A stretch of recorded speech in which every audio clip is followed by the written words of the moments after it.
எல்லாருக்கும் ஒரு பெரிய வணக்கம். இன்னைக்கான வீடியோ என்ன அப்படின்னா, T20 வேர்ல்டு கப் 2024 அப்புறம் இந்தியன் டீம் விளையாட போற ஒரு சீரீஸ் அப்படின்னா ஜிம்பாப்வே சீரீஸ் அப்படின்னே சொல்லலாம். ஓகே, இந்த மாசம் ஜூலைல வந்து பாத்தீங்க அப்படின்னா இந்த ஜிம்பாப்வே சீரீஸ் வந்து பாத்தீங்க அப்படின்னா தொடங்குது. சோ இதுக்காக வந்து இந்தியன் பிளேயர் ஜிம்பாப்வே கிளம்பி இருக்காங்க. ஒரு சில பிளேயர்ஸ் வந்து பாத்தீங்க அப்படின்னா போயிட்டாங்க. இதுக்கான ஸ்குவாட் பத்திலாம் நம்ம ஆல்ரெடி பேசிட்டோம். 5 T20 மேட்ச் வந்து நடக்க போகுது. அதுல ஃபர்ஸ்ட் T20 வர்ற 6ஆம் தேதி வந்து பாத்தீங்க அப்படின்னா ஆரம்பிக்கிறாங்க. இதுல வந்து ஜெய்ஸ்வால், சஞ்சு சாம்சன், சிவம் டூபே இவங்க 3 பேரும் T20 வேர்ல்டு கப் டீம்ல இருந்து இடம் பெற்றிருந்தாங்க. ஓகே, சோ இவங்க 3 பேரும் ஸ்ட்ரெயிட்டா இந்தியா வந்துட்டு இந்தியால இருந்து வந்து பாத்தீங்க அப்படின்னா ஜிம்பாப்வே போறதா தான் இருந்துச்சு. ஆனா இப்போ இவங்க 3 பேரையுமே வந்து பாத்தீங்கன்னா BCCA டிராப் பண்ணிருக்காங்க ஃபர்ஸ்ட் 2 மேட்சுக்கு. 3வது மேட்ச்ல இருந்து இவங்க போயிட்டு ஜாயின் பண்ணிடுவாங்க. ஏன் டிராப் பண்ணாங்க அப்படிங்கிறதுக்கான ஒரு சில ரீசன்ஸ் வந்து சொல்லப்படுது. ஃபர்ஸ்ட்லி வந்து இந்தியா வந்து இன்னும் வெஸ்ட் இண்டீஸ்ல தான் இருக்காங்க. அவங்க இங்க ரொம்ப சீக்கிரமா வந்திருக்கிறோம். ஆனா அந்த டீம் வந்து வராதுக்கான காரணம் வந்து அங்க கொஞ்ச நாள் ஸ்பெண்ட் பண்ணிட்டு வரலாம் அப்படிங்கிற ஒன்றும், இன்னொன்று ஃபிளைட் டிலே இருக்கு அப்படிங்கிறதுனால ஸ்ட்ரெயிட்டா இந்தியா அவங்களால வந்து வர முடியல. ஒரு சில பிளேயர்ஸ் மட்டும் வந்து பாத்தீங்க அப்படின்னா அந்த வெக்கேஷன் போறது அப்படி கிளம்பிட்டாங்க.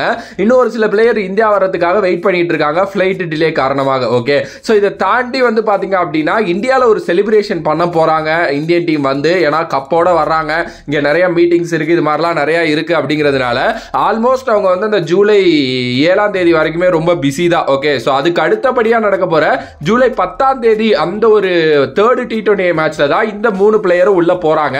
சோ அதனால அவங்களுக்கு ரீப்ளேஸ்மெண்டா முதல் 2 T20க்கு மட்டும் பாத்தீங்க அப்படின்னா இப்ப 3 பேரை அறிவிச்சிருக்காங்க. ஃபர்ஸ்ட்லி வந்து பாத்தீங்க அப்படின்னா ஹர்ஷித் ராணா இந்த IPL 2024ல ரொம்ப ரொம்ப ரொம்ப இம்ப்ரெசிவா இருந்த ஒரு பிளேயர் அப்படின்னே சொல்லலாம். KKRக்காக விளையாண்டு ஒரு சில மேட்சஸ் வந்து பாத்தீங்க அப்படின்னா அவரை வந்து உட்காரவும் வச்சாங்க. காரணம் என்னன்னா அவர் மேல ஒழுங்கு நடவடிக்கைகள்லாம் எடுக்கப்பட்டுச்சு. பட் ஸ்டில் KKRோட வெற்றிக்கு ரொம்ப முக்கியமான காரணமா இருந்தாரு. 19 விக்கெட் வந்து 13 மேட்ச்ல வந்து பாத்தீங்க அப்படின்னா ஹர்ஷித் ராணா எடுத்திருந்தாரு. ரொம்ப இம்ப்ரெசிவான ஒரு பவுலர், ரொம்ப நல்லா பண்ணியிருந்தாரு. சோ கண்டிப்பா அவருக்கு இந்தியா காலம் வரும் நம்ம எல்லாருமே யோசிச்சோம். ஸ்ட்ரெயிட்டாவே ஜிம்பாப்வே சீரிஸுக்கு அவர் இருந்திருக்க வேண்டியது. ஆனா எந்த காரணம்னால அவர் இல்லாம போனார் அப்படிங்கிறது தெரியல. பட் இப்ப மறுபடியும் அவர் வந்து பாத்தீங்க அப்படின்னா இப்போ வந்து எடுத்துட்டு வந்திருக்காங்க முதல் 2 T20க்கு. அதுக்கு அடுத்தபடியா வந்து பாத்தீங்கன்னா சாய் சுதர்சன். எஸ், நம்ம ரொம்ப சாய் சுதர்சனை பத்தி பேசியிருந்தோம்.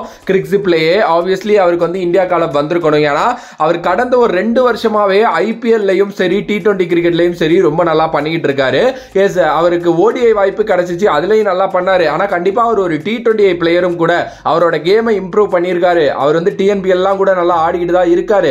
அவருக்கு ஏன் வாய்ப்பு கிடைக்கல அப்படிங்கிற அந்த கேள்வி வந்து பயங்கரமா எழுந்துகிட்டே இருந்துச்சு. அவர் ரீசெண்டா வந்து கவுண்டி ஆட போயிட்டார் இங்கிலாந்துக்கு, சரேக்காக விளையாடுறாரு அவரு. ஆனா இப்ப இந்தியா காலம் வந்து பாத்தீங்க அப்படின்னா அவருக்கு வந்திருக்கு. எஸ், அவர் வந்து ஓபனரா எடுத்துட்டு போறாங்க. எனக்கு தெரிஞ்சு அவர் ஓபன் பண்ணுவாருன்னு தான் நினைக்கிறேன் வித் சுக்மன் கில். அது ஒரு நல்ல ஒரு இதுவா இருக்கும். ஏன்னா சுக்மன் கில் அபிஷேக் சர்மா ஓபன் பண்ணாலும் சரி, சுக்மன் கில் சாய் சுதர்சன் ஓபன் பண்ணாலும் சரி, ரொம்ப ரொம்ப ரொம்ப தெரிஞ்ச ஒரு பேர் அப்படின்னே சொல்லலாம். ஏன்னா சாய் சுதர்சனும் சுக்மன் கில்லும் GT ஆடுறாங்களா, சுக்மன் கில்லும் அபிஷேக் சர்மாவும் பஞ்சாபுக்காக சொந்த அந்த டொமஸ்டிக் ஆடுறாங்க. சோ அதனால ஒரு நல்ல பேர், நல்ல அண்டர்ஸ்டாண்டிங் உள்ள பேரா தான் இந்த வாட்டி ஓபனிங் அமைய போகுது. பட் சாய் சுதர்சனுக்கு வாய்ப்பு கிடைச்சிருக்கு. He deserve for that place. So ரொம்ப ரொம்ப ஹாப்பி. ஆனா முதல் 2 மேட்ச் மட்டும் தான். அதுக்கு அடுத்தபடியா வந்து பாத்தீங்க அப்படின்னா லைக் ஜிதேஷ் சர்மாவை எடுத்துட்டு போயிருக்காங்க. பிகாஸ் ஆஃப் சஞ்சு சாம்சனோட அவைலபிலிட்டி இஷ்யூ இருக்கு அப்படிங்கிறதுனால ஒரு விக்கெட் கீப்பர் பேட்ஸ்மேன் வேணும் அப்படின்னு யோசிச்சிருக்காங்க. ஜிதேஷ் சர்மாவை கடந்த ஒரு 1.5 வருஷமாவே விக்கெட் கீப்பரா ட்ரை பண்ணாங்க நிறைய சீரீஸ்ல. ஆனா அவர் வந்து ரொம்ப போரா தான் பண்ணாரு. ஒரு சில மேட்சஸ் அங்கங்க வாய்ப்பு கிடைச்சப்போ ஒரு 20-13 அடிச்சாரு. ஓகே, IPL பெரிய பெர்ஃபார்மன்ஸ் அவர்கிட்ட இருந்து பார்க்கல. ஒரு நல்ல ஸ்டார்ட் கிடைக்கும், ஆனா விட்டுட்டு போயிருவாரு. அப்படிதான் வந்து ஜிதேஷ் சர்மா இருந்தாரு. ஈவன் தோ ஜிதேஷ் சர்மா அவர் வந்து ஒரு செகண்ட் T20 வேர்ல்டு கப்புக்கு ஒரு கீப்பரா போயிருக்க வேண்டியது, அதாவது இப்போ நடந்த T20 வேர்ல்டு கப்புக்கு. ஆனா அவரோட போர் ஃபார்ம்னால வந்து பாத்தீங்கன்னா அவர் எடுத்துட்டு போகல. சோ இப்போ மீண்டும் ஒரு வாய்ப்பு கிடைச்சிருக்கு. அந்த 2 மேட்ச்லயுமே எனக்கு தெரிஞ்சு ஆட வைப்பாங்க. ஏன்னா கொஞ்சம் senior player compare to through Jurel. So ஒரு வாய்ப்பு கிடைச்சிச்சு அப்படின்னா டெஃபினெட்லி அவர் நல்லா பண்ணி ஆகணும். நல்லா பண்ணிட்டாருன்னா மேபி அடுத்த செட் ஆஃப் இந்தியன் இதுல வந்து அவரை யோசிக்கிறதுக்கு நிறைய சான்சஸ் இருக்கு. ஆனா இதையும் அவர் விட்டாரு அப்படின்னா ரொம்ப ரொம்ப கஷ்டங்க.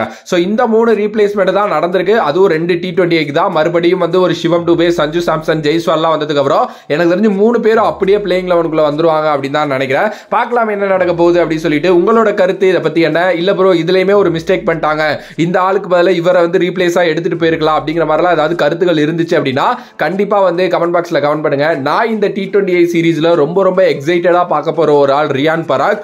அவரோட பிளே எப்படி இருக்க போகுதுன்னு தான் பார்க்க போறேன். அது மாதிரி உங்களுக்கு ஏதாவது ஒரு பிளேயர் எக்ஸைட்மெண்டா இருக்க போறாரு அப்படின்னா அது யாருங்கிறத கமெண்ட் பண்ணுங்க. வேறொரு வீடியோல வேறொரு கான்செப்ட்ல இருந்து உங்களை சந்திக்கும் வரை உங்களிடமிருந்து விடைபெறுவது this is VJ Mani. Love you all, stay safe மக்களே.